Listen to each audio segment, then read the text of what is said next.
Disclaimer: the views and opinions expressed in this episode are those of the guests and do not necessarily reflect the official policy or position of USA Global TV and Radio. The content presented is for informational purposes only and is intended to foster open discussion and debate.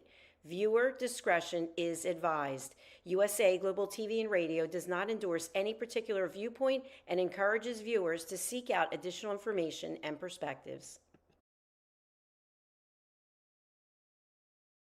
Welcome home to USA Global TV and Radio, a place where dreams take flight, with authentic storytelling, diverse perspectives and meaningful conversations, where global stories unite and bridges are built beyond all borders. Discover world-class education, entertainment, hope and inspiration. Together, we're building bridges worldwide. Subscribe to our channel, USA Global TV. Download our app, USA Global TV. Be our guest or join our team. Visit usaglobaltv.com. Thanks to our founder and executive producer, Dr. Jacqueline Kerbeck. Music score by Yeffy Tang from Cloud Road Music. Voiceover artist Mike Porter. Creative direction by Paul Garcia. USA Global TV and Radio, your home for global connection. All rights reserved. This video and its contents are the exclusive property of USA Global TV and Radio. Unauthorized use, duplication or redistribution in any form is strictly prohibited.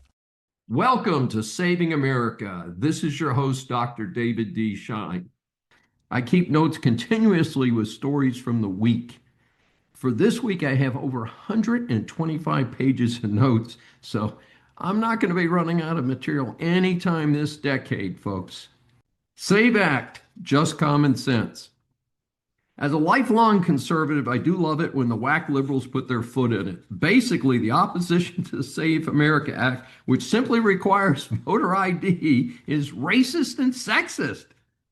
The liberals claim that it would be disenfranchise minorities and females. What century are they living in? One liberal congressman claimed that women do not have ID. Moron! My calendar says it's 2026, not 1890.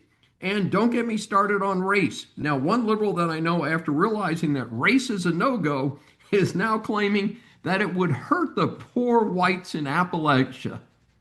Yep, they can't get to civilization to get an ID.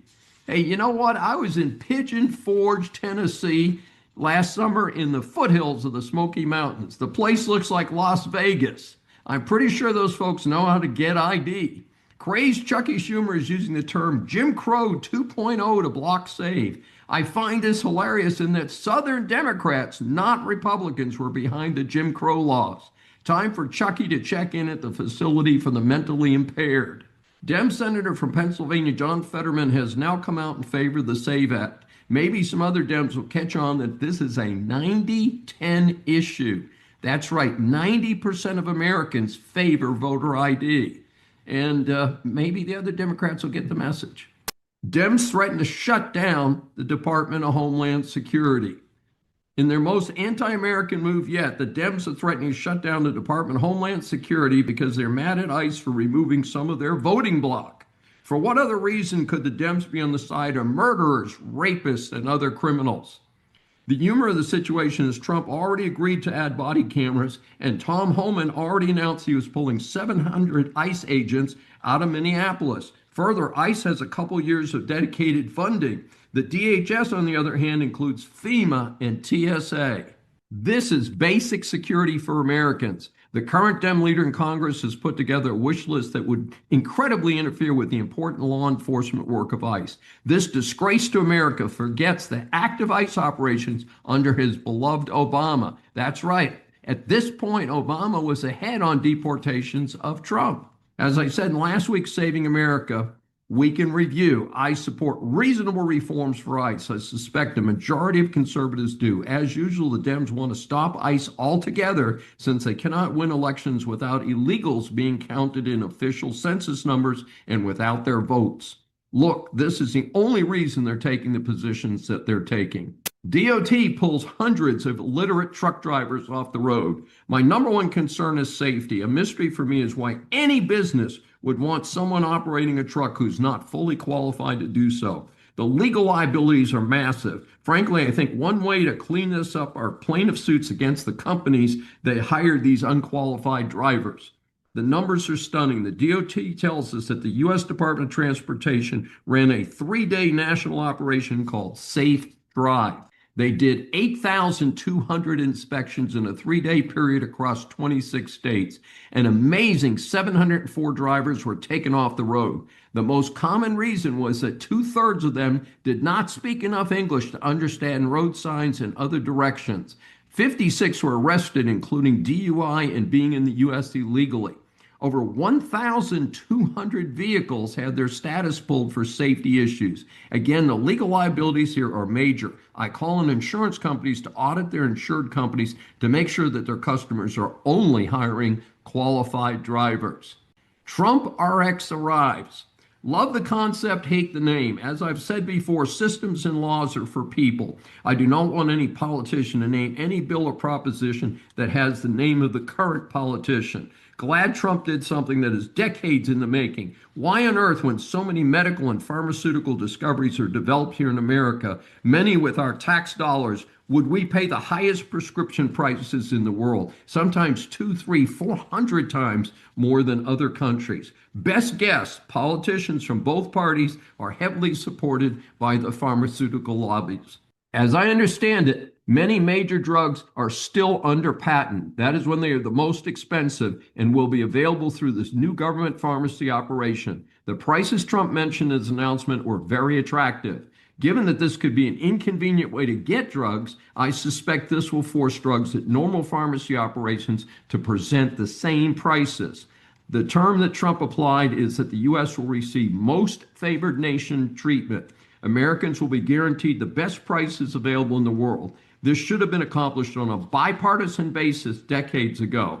I salute Trump for getting it done. The leading stock index, the Dow Jones, hit 50,000 for the first time. Of course, the headline does not tell you that a bunch of stocks took a major hit for 3 days prior. So part of this was simply a recovery. A couple lessons: don't ride the market daily unless you're in the business. I suggest checking your account once a month, or even better, quarterly. That will help preserve your sanity. Some say stocks are for the rich folks. Not me. Most Americans have saving accounts through their employer. There are 401k for private sector employers and 403b for nonprofit employers. So the stock index moving to that level is, generally speaking, good for employee savings accounts and retirement accounts invested in the broad market. Balancing what appears to be good news, the January jobs report indicated only 22,000 new private sector jobs were added. This is a pitiful number. A good number would be about 170,000 or more. In fact, it was even lower than the expected 45,000 new jobs. This is the challenge for Republicans. Those without jobs or fearing losing their jobs may not vote or will vote for the Dems.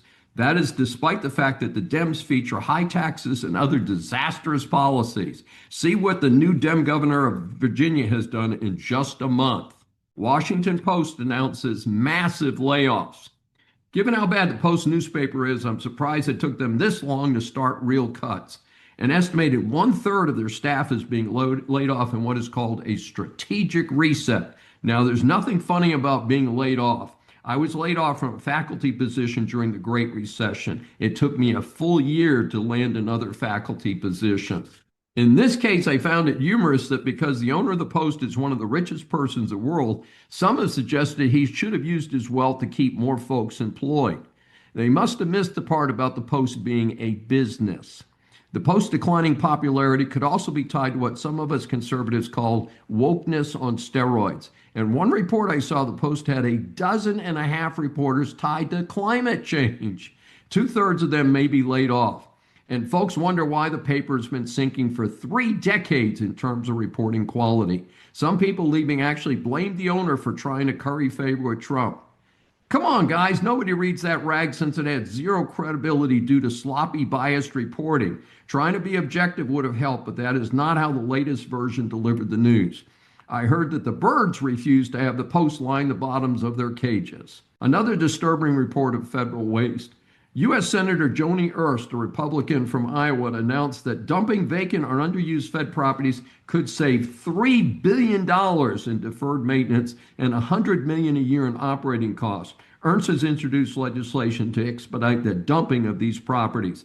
Her bill is the Disposing of Inactive Structures and Properties by Offering for Sale and Lease Act. That's right, the acronym is the Disposal Act. She is heading up the DOGE effort in the Senate. We've not heard much about DOGE since Musk left last May, but this must continue to be a priority in our government. As I say, cut, cut, cut. In a sign of the times, one of the earliest stalwarts in the American pizza business said it will close 250 out of its 6,000 locations. Pizza Hut is owned by Yum Brands, which also owns Taco Bell and KFC. The pizza operation was a laggard, but the company reported good performance for its other two brands. Yum Brands even indicated it was considering the sale of the venerable pizza operation. In contrast, its KFC brand opened its 30,000th location worldwide. As someone who does not eat at any of the three chains, all I can say is I'm fascinated at what does well and does not do well in this market. My favorite pizza comes frozen at the supermarket, where there are numerous quality options these days. All rise. Our series of interviews for Saving America establishes that the world is full of interesting people. Once you hear from our next guest, I'm sure that you will agree that he deserves the moniker of interesting person. Dr. Kevin Jatna, who is the chief statistician, data scientist, and senior research fellow at the Heritage Foundation's Center for Data Analysis. Now, folks, don't turn us off. We're going to be talking about real life, not boring stats. As an applied statistician, he has researched and published on the use of high-powered statistical models in public policy, medical outcomes, business economics, and professional sports, among many other fields.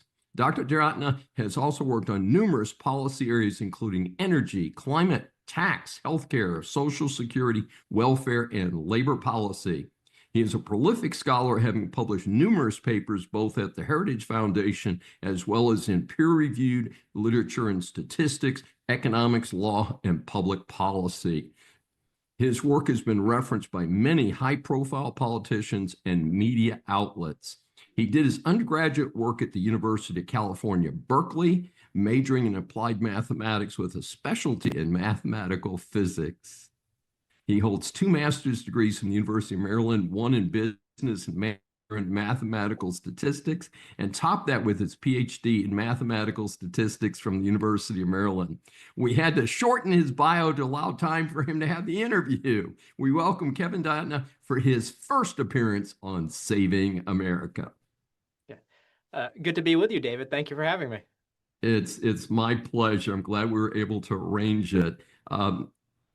First question I want to ask you is the big picture. You know, the concept of global warming has morphed from climate change, but it's all still relatively new. How did all this stuff get started, and why is it an issue for rational people?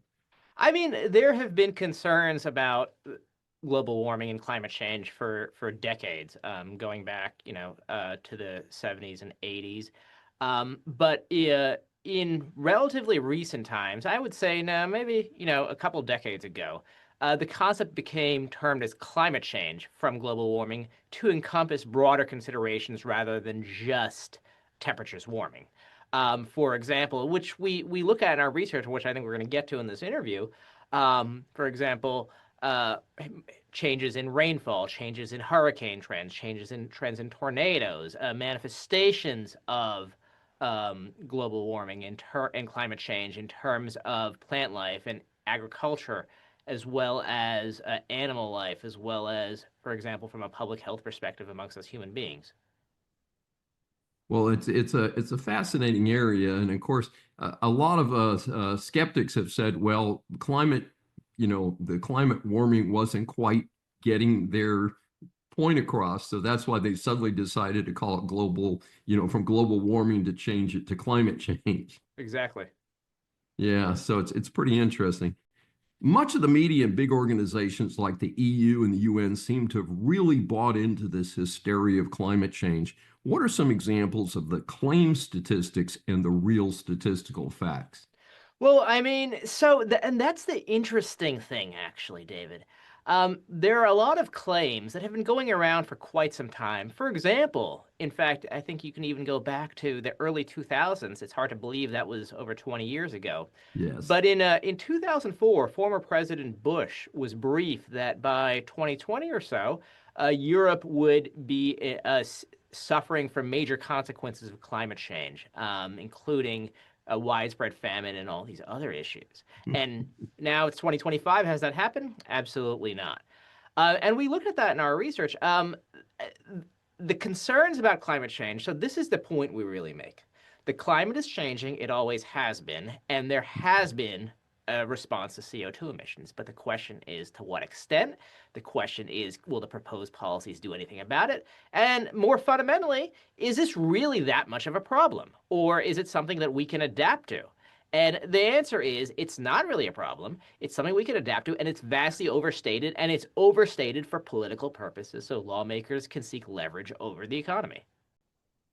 Well, in regard to things like one of the things I've had the good fortune to be in Hawaii, and I flew over their volcano out there. And my understanding is with we've got an active volcano this week out in Iceland, and one of these things goes off, it produces far more what people are considering contaminants into the air than many factories. Isn't that true?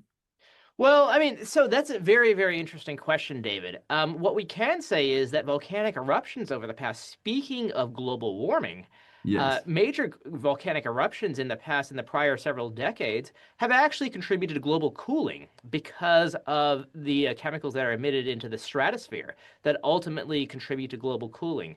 So there is much more than meets the eye. It is much more nuanced than people consider.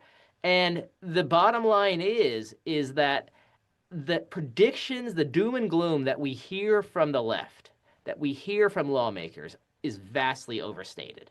The adjective I like to use, coined by my late friend Pat Michaels, is lukewarming. The planet is warming, but not nearly to the catastrophic extent that people claim it is. It's a fascinating subject, isn't it? So how does the new book, Cooling the Climate Hysteria, Separating Fact from Fiction, help to advance a more rational approach to normal changes in weather patterns? There's the book. Absolutely. It's right here. So yes, absolutely. So we commissioned a variety of experts from all across the world to write papers on different aspects of climate change. And we compiled all these papers into an anthology in this book. And it's a great read. It's available on heritage.org. So speaking of the doom and gloom predictions, we had Dr. Roy Spencer juxtapose the actual climate models that researchers depend on to make these predictions versus actual temperature data.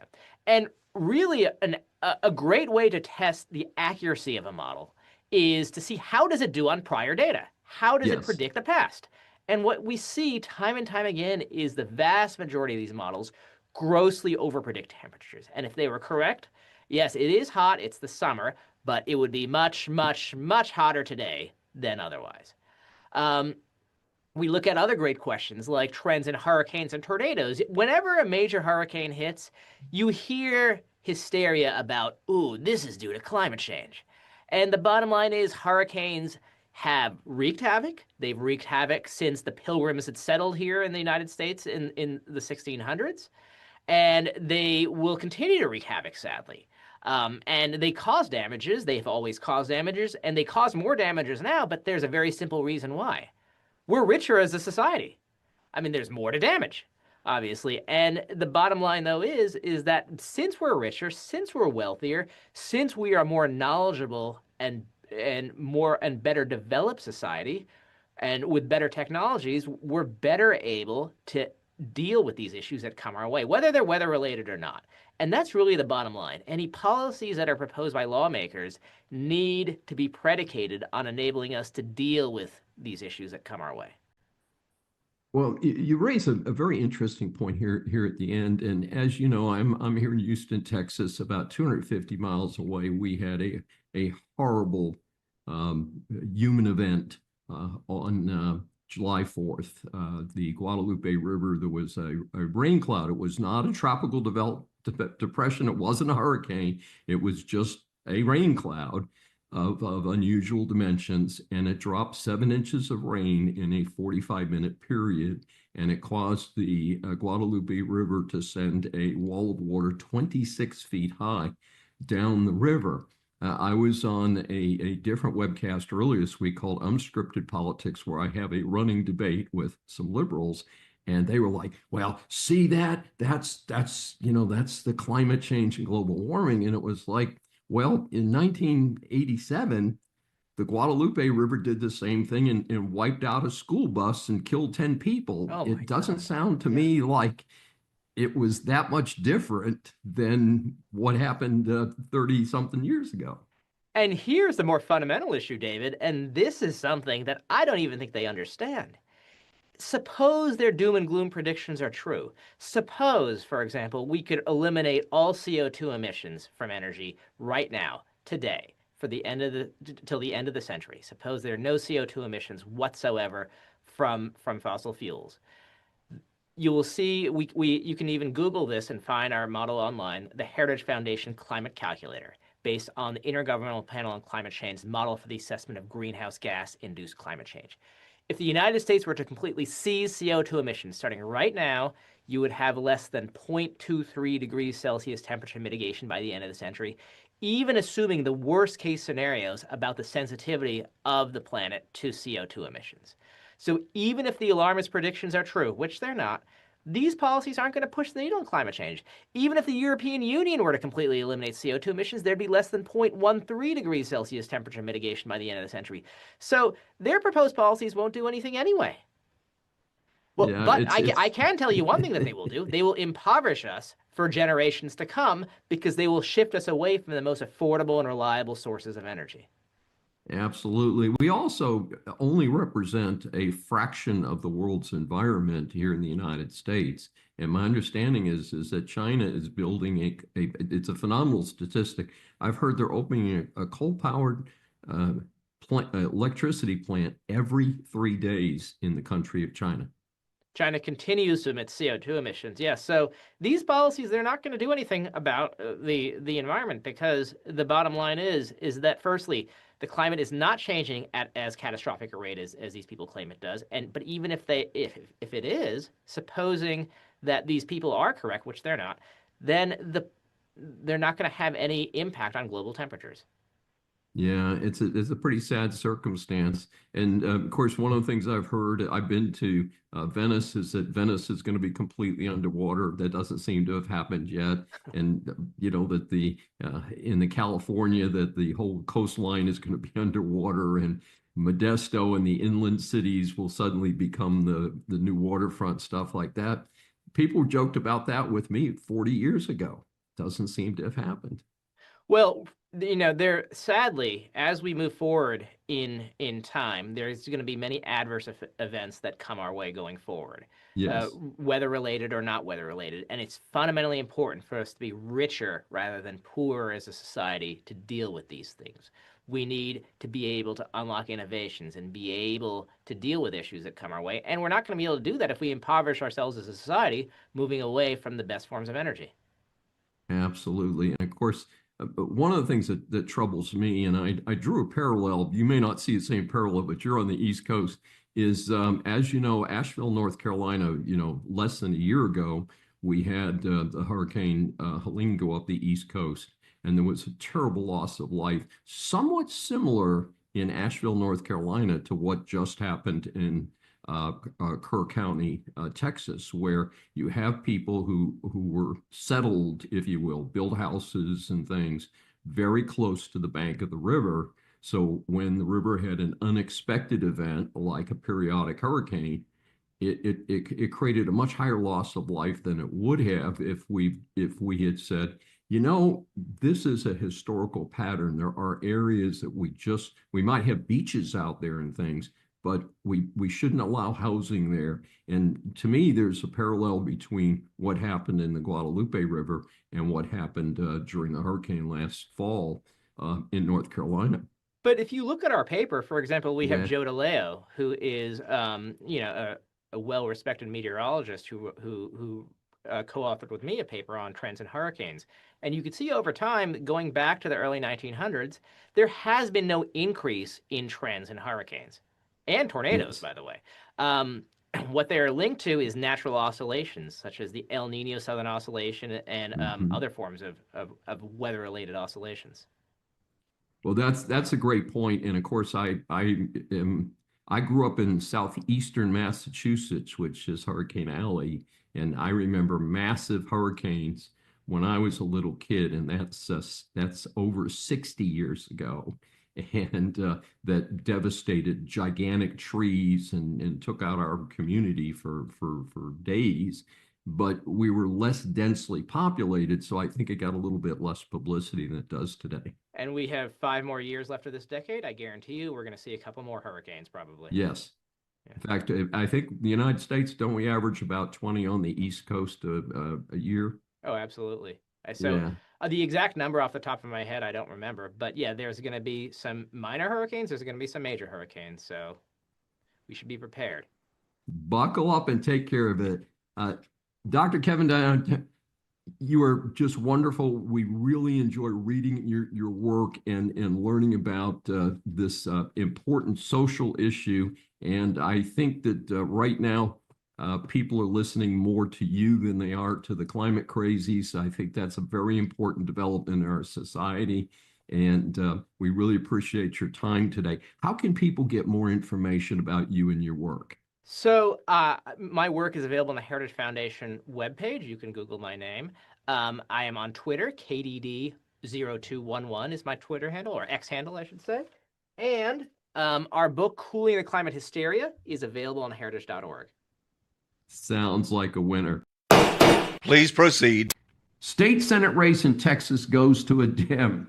A common story since late last year is the Dems continue to win races despite Trump's big win in November of 2024. The latest is a Texas State Senate race that will be up for election again before the Texas legislature convenes again in 2027. That's right, it means the person will never actually vote for anything. Democrat Taylor Remmett won by 14 points in a supposedly red district near Fort Worth. Trump won that district by 17, so this is a 31-point flip. The one thing is that GOP voters simply did not turn out. I can also volunteer that as much as the news junkie that I am, I did not even know this race up in Fort Worth was happening. So let's not read too much into this other than the GOP folks need to get on their track shoes and get rolling. Note the other Texas race was a special election to fill the congressional seat for the 18th congressional district, which has been held by whack liberals for over 35 years. So another whack liberal was elected by my congressional district. That is no biggie. This district is impacted by redistricting here in Texas, so I hope I will get a decent member of Congress following the November 2026 elections. And maybe the new 18th will get someone who actually helps the people of that district. How does the defendant plead? Rocky times in the UK.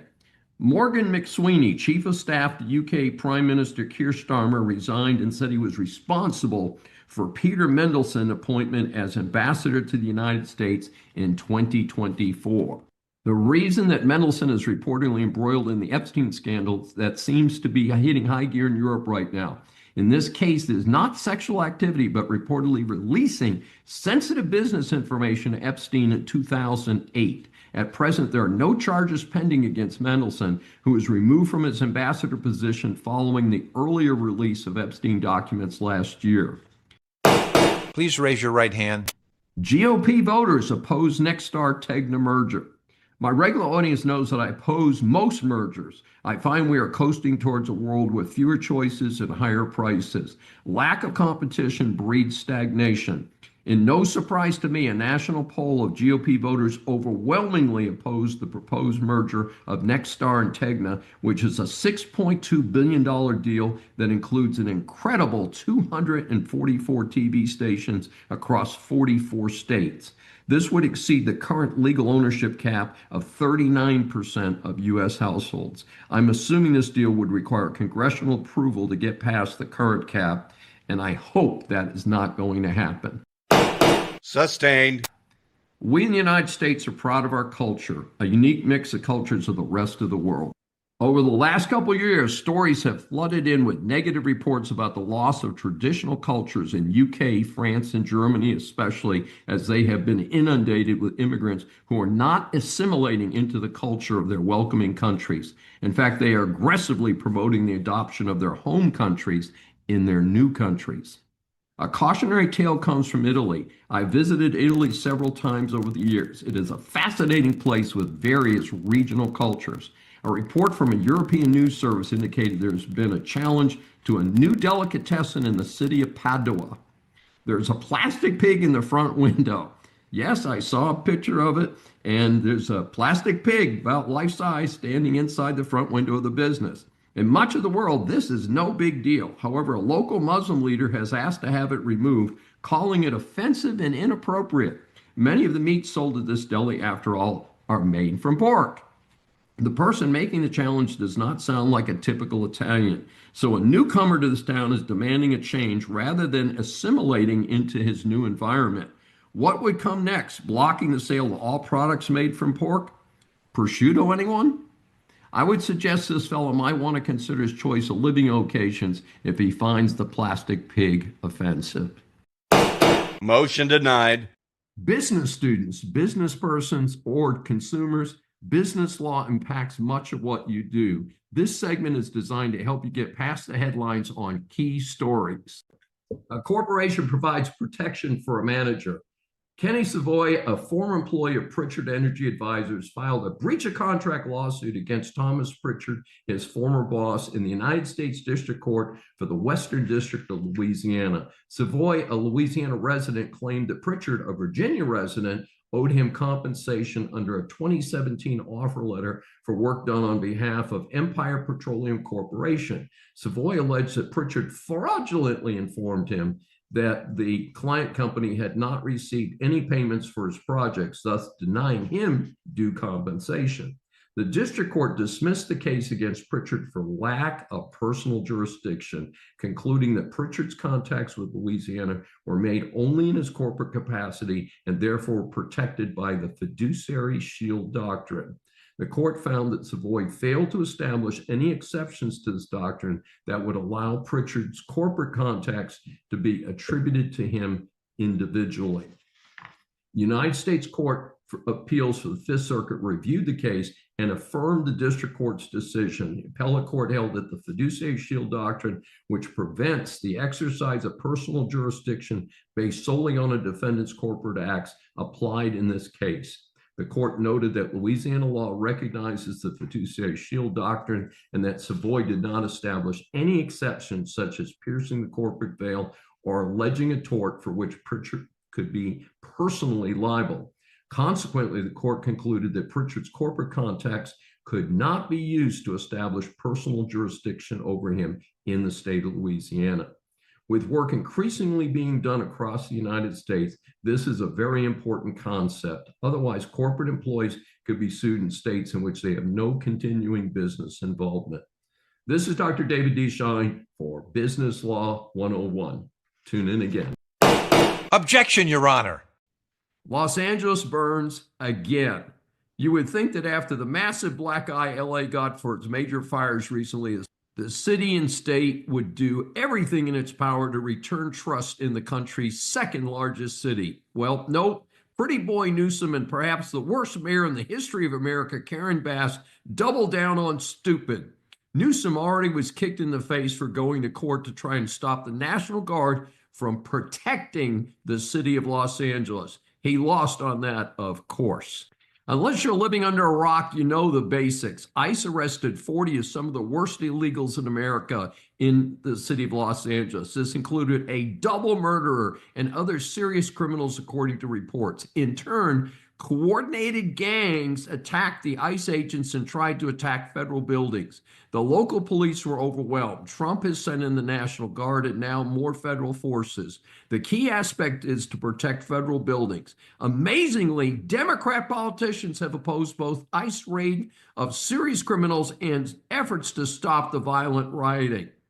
The American disgraced Maxine Waters even tried to claim that there was no violence. She has turned herself into a caricature of a public figure.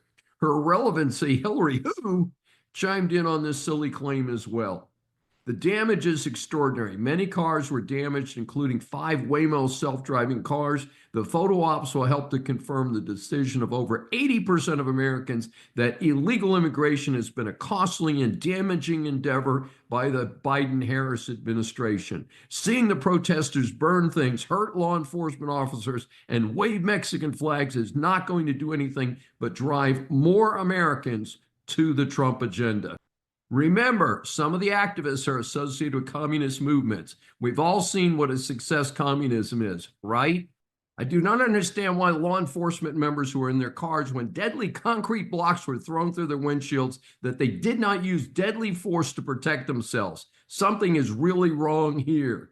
Given the chronic lax criminal prosecutions in LA, I call on federal prosecutors to charge those who are citizens with attacks on federal officers or buildings, and those who are not citizens should be deported immediately. One of my favorite reporters these days is Tyler O'Neill at the Daily Signal. He had a great article on the source of the mayhem in Los Angeles. His article identified 3 plotters behind this destructive rioting: the Coalition for Humane Immigrant Rights Los Angeles, the Party for Socialism and Liberation, and the Service Employees International Union, SEIU. Especially disturbing is that this anti-American operation, Coalition for Humane Immigrant Rights, has received millions in government funding from the Biden-Harris administration. Their aim supposedly is to monitor but counter ICE activity. Why would the federal government give money to an organization that opposes the federal government's agencies? The O'Neill article notes that they deny involvement in the LA riots. Government funding has got to stop now. I note that David Huerta, president of the SEIU's California chapter, was arrested for interfering with an ICE vehicle. The interesting thing is that the heads of these unions still act like morons, while rank and file union members have begun to support Trump in record numbers. An argument is made that the unions, especially ones like the SEIU with a lot of low-paid jobs, hope to add illegals to their membership. However, I believe that many sensible union members regard the illegals as taking their jobs and driving down ambient wages. Let's see how this sorts out, folks.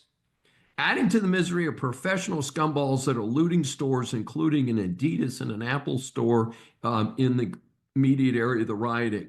I'm not sure how robbing small businesses would in any way help anyone's larger cause. Further, such damage increases already high insurance costs for Californians. And in fact, many insurance companies have been fleeing California, getting tough out there, folks. And they've gotten it by voting for people like Newsom and Bass.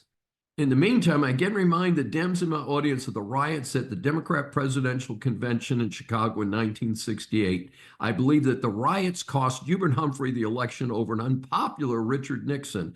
Violence and anti-American chants are not going to win the vote of the majority of Americans. Here's the right way to do it. Texas Governor Abbott did this in advance of protests scheduled for San Antonio. The state of Texas stands ready to deploy all necessary personnel and resources to uphold law and order across our state. Texas National Guard soldiers are on standby in areas where mass demonstrations are planned in case they are needed. Peaceful protests are part of the fabric of our nation, but Texas will not tolerate the lawlessness we have seen in Los Angeles. Anyone engaging in acts of violence or damaging property will be swiftly held accountable to the fullest extent of the law. So, unlike Los Angeles, local authorities are working with state and federal officials to control potential violence. This is how Americans should react. Nobody forget this when the California failures try to run for president in a few years. May I remind you, you're still under oath. Russia and Ukraine, deal or no deal? So the kickoff was Trump and Putin meeting in Alaska. Naturally, there was no consensus on whether this was good or bad. Some pundits said the big bomber flyover in the row of top military jets that Putin walked past was a message to him. On the other hand, letting a whack mass murderer onto U.S. territory had other implications. Was Trump taking a knee to Putin? I hate commies, and especially murdering commies like Putin. I do not like that he came onto U.S. soil without being in handcuffs, like we would treat a Mexican cartel leader. At the same time, over 1 million humans have died. Time to end the killing. Overall, the meeting went about as well as could be expected. This was followed by a meeting a few days later with Zelensky, and this was immediately followed by meetings with top European leaders.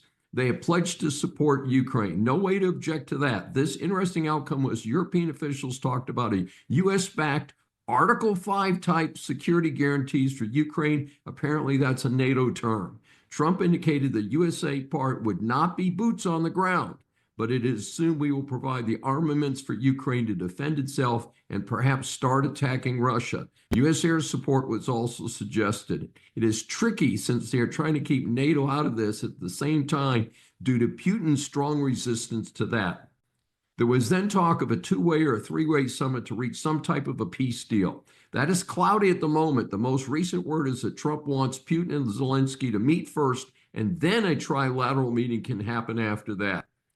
There are massive issues here. I hate to see Putin get 1 foot of Ukrainian land, but the likelihood is that this is not going to be the deal. I do not think Putin can block endlessly Ukraine joining the rest of Europe. I think the recent commitment to 5% across NATO for military expenditures will hopefully convince this murderer that any expansion he's dreaming about now is over. Silence in the court.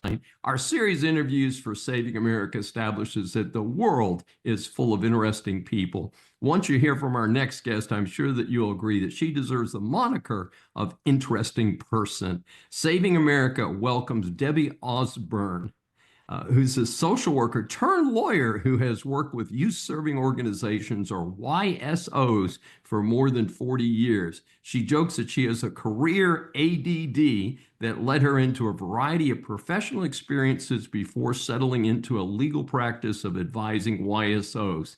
She served as a foster parent, juvenile court caseworker, private school teacher, camp counselor, mentor for young adults, volunteer, board member with nonprofit youth organizations, and federal prosecutor of crimes against children. She currently serves as a civil attorney and working with YSOs, defending lawsuits, assisting with internal investigations, and advising clients about best practices for child safety. She's never had biological children, but she has collected 7 children and 10 grandchildren. She's outnumbering me.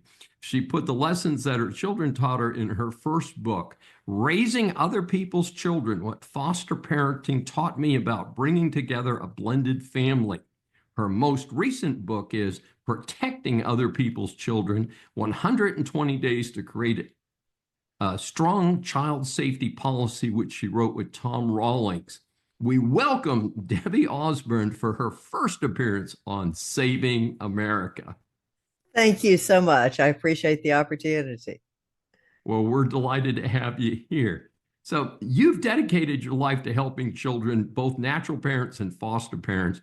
What was the trigger in your life for you to pursue this important work? I believe it was growing up with my parents, who were always involved with helping kids ministries. They had a summer camp 1 week every summer for the church, and they did a lot of church ministries. So I grew up in that milieu. Back then, we called them at-risk kids. Kids from broken families or dysfunctional families. And that is really what led me into being a caseworker with juvenile court. But, once I got there, I burned out. I got tired of dipping out the ocean with a teaspoon. But I still care, individual kids kind of get inside your defenses and wrap themselves around your heart. And so I wanted to stay in a way of helping them as much as I could. And so I do joke about having career ADD, but all of my different jobs kept leading me back to helping kids in one form or another. Well, it's a fascinating background to get where you've arrived. And regarding your first book, please share with the audience some of the important aspects of being a foster parent, because the demand has never been larger, from what I understand. It is, and it is very difficult working with government agencies, but because they're government agencies. It never gets any better. But the lessons that I learned, I always recommend that people go with a private agency, so you at least have some layer of advocacy and ability to advocate for you with child protection services. And then the other thing I found, and this is being both a foster parent and a step parent, is you have to remember from the kid's perspective, we are not the people who are supposed to be in their lives. They have it's almost a primal need for an intact biological family. And the Parent Trap movies, if you remember Yes, those, sure do. kids always want their biological parents to be in a family, and it is very hard for them to adjust to the realities of their situation. And it's almost like their life's going to be a record that's I don't know if people still have records, but it's going to be off center and off kilter, and it is hard for them to make that adjustment to recognizing that the reality they have is the one they have. And we have to approach that situation with a lot of compassion and empathy and understanding. And may I assume that the age of the foster child, the older the child is, the more difficult that process becomes? Well, it does. It really doesn't matter when the child starts with you. When any kid hits puberty, even biological kids in wonderful families, puberty just does a number on all of us. And so the closer they get to puberty, the more difficult their lives are. And that I always tell my friends about teenagers, all you can do is just, you treat it like a roller coaster. You just make sure the safety bar is down and hang on until the ride is over. Absolutely. Absolutely. Yes. My oldest grandchild is just hit puberty in the last year, and it's entertaining to see Yes. the interaction. That's right. Well, the good news is the aliens will return their brain eventually. I think that's a wonderful line. I'll have to tell my daughter that, who's dealing with it in Technicolor. It seems sometimes that the grandparents, we do better with her than her mom does. Yes. That little bit of distance and that little bit of give and leeway in the rules, they will listen to mentors and grandparents a lot sooner than they will parents. And again, that's built in. It's part of the union rules for teenagers that they have to disagree with their parents. So. Absolutely. Been there, done that, and in Technicolor, so fully understand. As a parent and grandparent myself, as well as a concerned member of the community, I do not think we can overemphasize child safety. Tell us how your new book with Tom Rawlings contributes to this important community focus of child safety. Well, we wrote this for the lessons that I've learned from a lot of my clients over the years. And so we wrote this for youth organizations that I feel like they're dealing with a fire hose of information. They have to do all of these things and they have to do them yesterday. And so we set it out in a step-by-step, month-by-month format. You eat an elephant one bite at a time sort of approach. And so we set it out on a timeline. The 120 days is more of a goal than a deadline, but it helps people understand you don't have to do it all today. You do things one step at a time.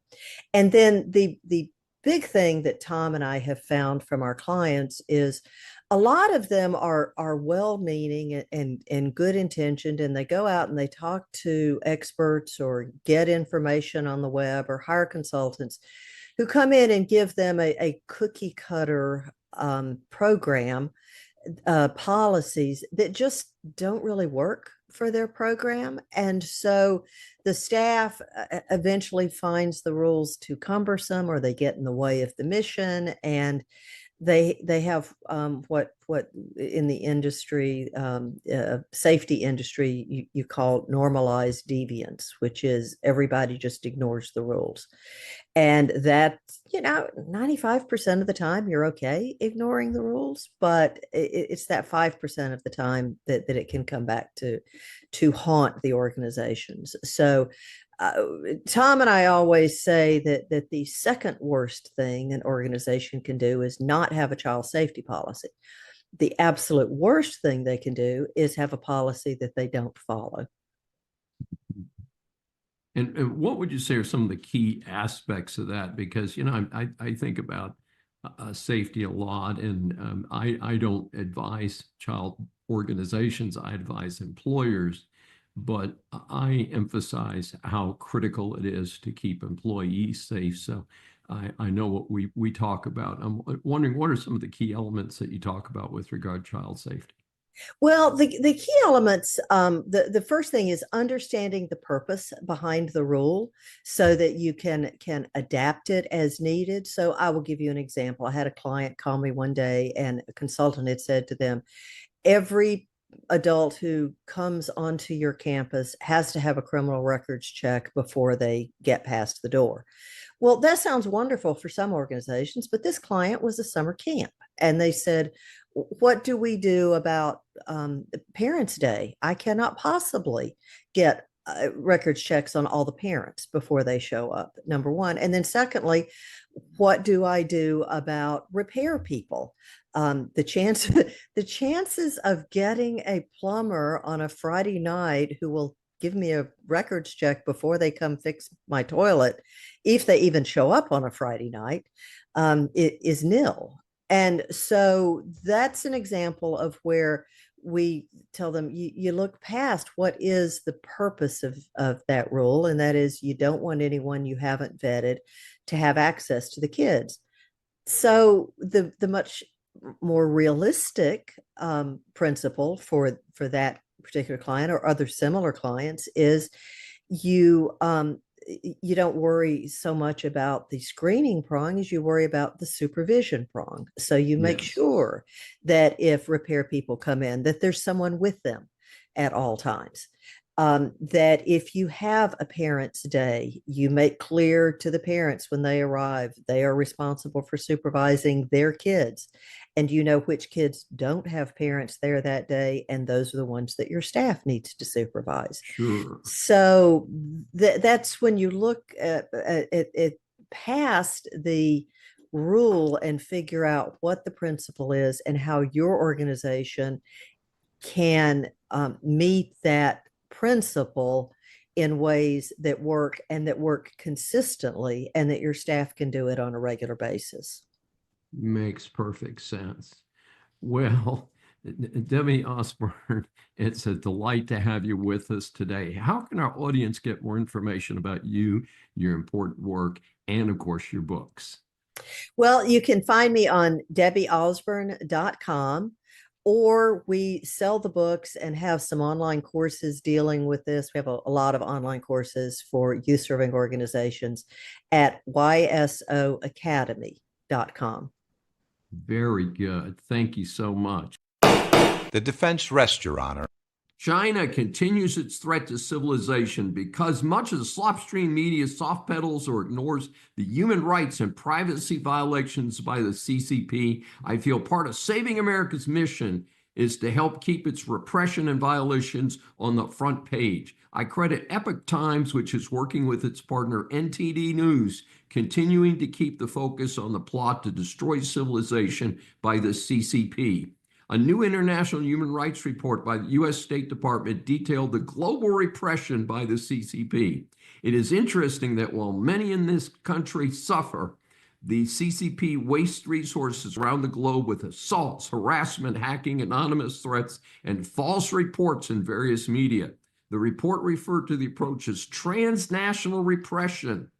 Those who tuned in know that ethnic Uyghurs, spiritual practitioners like Falun Gong, Chinese dissidents, foreign journalists, and Chinese students and faculty members studying outside China are all targets.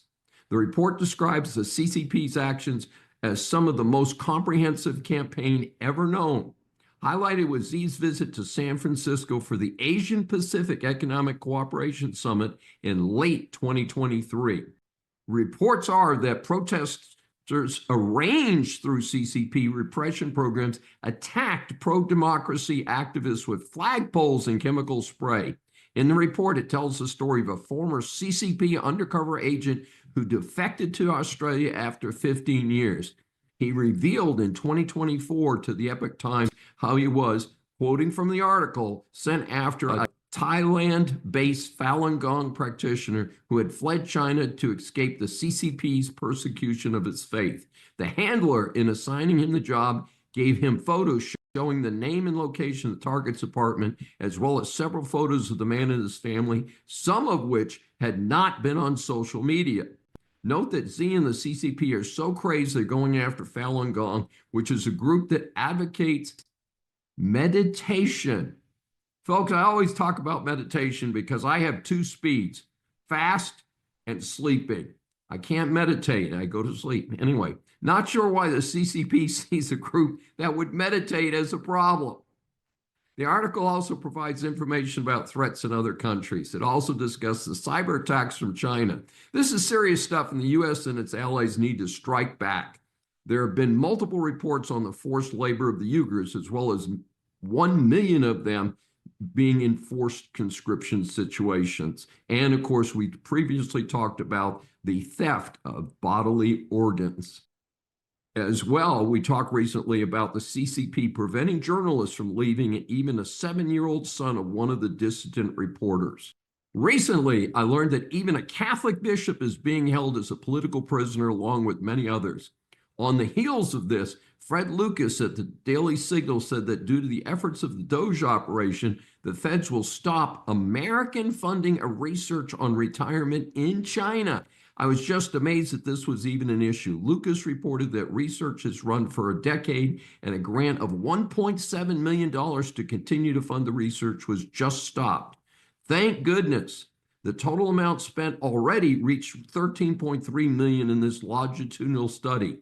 However, speaking as a trained researcher, what relevance would a study have to Americans when the entire style of life and healthcare is so different in China? I'll allow it. Couldn't happen to a more deserving loser. Days after New York Attorney General Letitia James faces serious allegations about multiple mortgage fraud, none other than Trump accuser and Russiagate fraudster Adam Schiff has similar accusations. Reports said that despite recently being elected a senator from California, the former California congressman has repeatedly claimed that houses in Maryland were his principal residence for mortgage purposes. His residency claims could also impact his election in California, since he incredibly claimed to be a California resident while officially living in Maryland and taking the mortgage advantage there. That's possible election fraud, folks. Icing on the cake was continuing to claim voter residence in California while not having a home in the state for both him and his wife. So welcome to the party, friends. This could be real interesting. This session is adjourned. Thanks for joining me for Saving America. If you have questions or comments, please find me on various social media sites. I'm Dr. David D. Schein, and I will see you next week.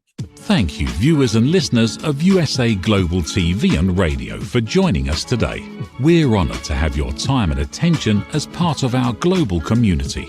At USA Global TV and Radio, we believe in the power of authentic conversations, meaningful connections, and creating a world of possibilities together.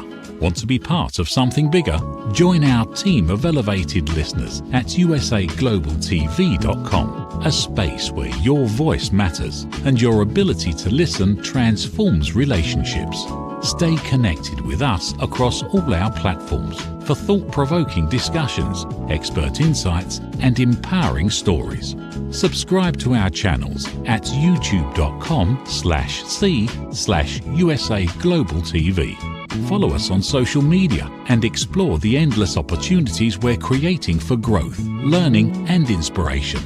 Together, we're not just broadcasting, We're building bridges and changing lives one conversation at a time. For inquiries, contact us at info@usaglobaltv.com. Produced by Executive Producer and Director Dr. Jacqueline Kerbeck.